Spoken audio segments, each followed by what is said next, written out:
Vladimir Putin obviously been in the news a good bit this week in the fight game, primarily because he invited Conor McGregor to the World Cup final. Khabib also happened to be in the stadium. Is this just the greatest prolonged build-up to a UFC fight that we've ever seen? Are they actually going to fight this year or early next year? Or is McGregor done? Has he actually reached that point of his life where he's so rich he doesn't need to get punched in the head and kicked in the belly anymore?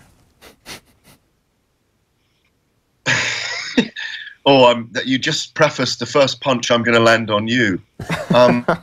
No, could we do the undercard in the Luzhniki Stadium? Me and you, the charity fight, before 110,000 people watch the Notorious against Khabib. No, look, I mean, wouldn't it be the most? I've got to stop this. Well, I've had too much coffee this morning, you know. Two things. The fact that Vladimir Putin invited them both to be in at the final in that stadium, I think, is a potential precursor to an event happening there. Wouldn't it be amazing if they both fought there, and they fought each other there in an open air stadium? You know, in the you know, maybe next year. I don't know if it can happen this year if they can get it on with it being warm enough there and so on.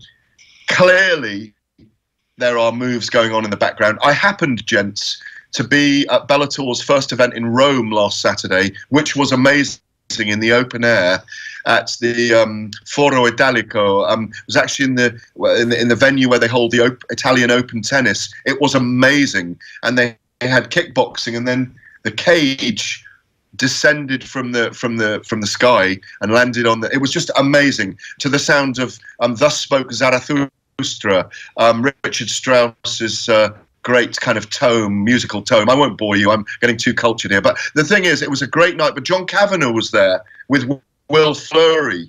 And John was saying to me, it might look like Conor's all into bling and showing his cars and getting his cars deported and having to go to New York for his court case. He's got that, of course, late next week. So once that's happened, we'll know when he's back. But what John said, and this is very significant, and you've seen this in the photographs of Conor and the Instagrams that he puts out, he's in great shape.